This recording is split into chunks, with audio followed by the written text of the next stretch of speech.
বন্ধুরা, Bangla lifestyle BD চ্যানেলে আপনাদেরকে স্বাগতম। বর্তমানে ভারতীয় বাংলার বলা যায় বেশিরভাগ সিনেমাতেই মায়ের ভূমিকায় অভিনয় করে সকলকে মাতিয়ে রেখেছেন লাবণী সরকার। তিনি একজন ভারতীয় বাংলায় টেলিভিশন এবং চলচ্চিত্র অভিনেত্রী।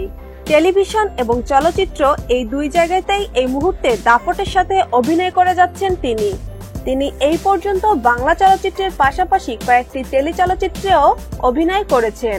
1993 থেকে 1996 পর্যন্ত পরপর 3 বছর বাংলা চলচ্চিত্র সাংবাদিক সমিতি পুরস্কার অর্জনের মাধ্যমে একটি রেকর্ড স্থাপন করেন। 1994 সালে অনুর রায় পরিচালিত নবরূপ চলচ্চিত্রে অভিনয়ের মাধ্যমে লাবণী সরকার অভিনয় জীবন শুরু করেন। তিনি টেলিভিশন সিরিজ এবং চলচ্চিত্রে নিয়মিত অভিনয় করে যাচ্ছেন এবং সেই সাথে তিনি অন্তর্মহল নামে একটি ভূত থিয়েটার প্রতিষ্ঠা করেছেন। বাংলা চলচ্চিত্রের এই গুণী অভিনেত্রী 1997 সালে বিয়ে করেন আরেকজন জনপ্রিয় অভিনেতা কৌশিক ব্যানার্জিকে। তাদের ঘরে একটি ছেলে রয়েছে যার নাম সুস্নাত ব্যানার্জি। বাবা মা জনপ্রিয় অভিনেতা হওয়া সত্ত্বেও তিনি অভিনয়কে পেশা হিসেবে বেছে নেননি। সুস্নাত ব্যানার্জি স্কটল্যান্ড থেকে গো অন ম্যানেজমেন্টে স্নাতক ডিগ্রি অর্জন করেন এবং বর্তমানে তিনি একটি 5 স্টার হোটেলে কর্মরত রয়েছেন। লাবণী সরকার বর্তমানে একমাত্র ছেলে ও স্বামীকে নিয়ে কলকাতায় বসবাস করছেন।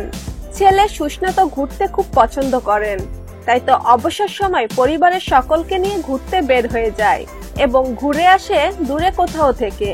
সুন্দর সুন্দর মুহূর্তের ছবি তুলতে ভুলেন না এবং সেই সাথে সেগুলো সোশ্যাল মিডিয়াতে আপলোড করতেও ভুলেন না।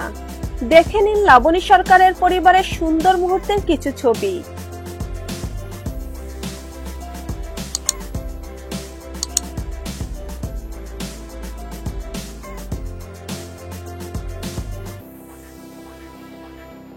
তো বন্ধুরা, অভিনেত্রী লাবণী সরকারকে আপনাদের কেমন লাগে তা কমেন্টের মাধ্যমে আমাদের জানিয়ে দিন। বিনোদন জগতের সকল সংবাদ পেতে আমাদের চ্যানেলকে সাবস্ক্রাইব করুন। ধন্যবাদ।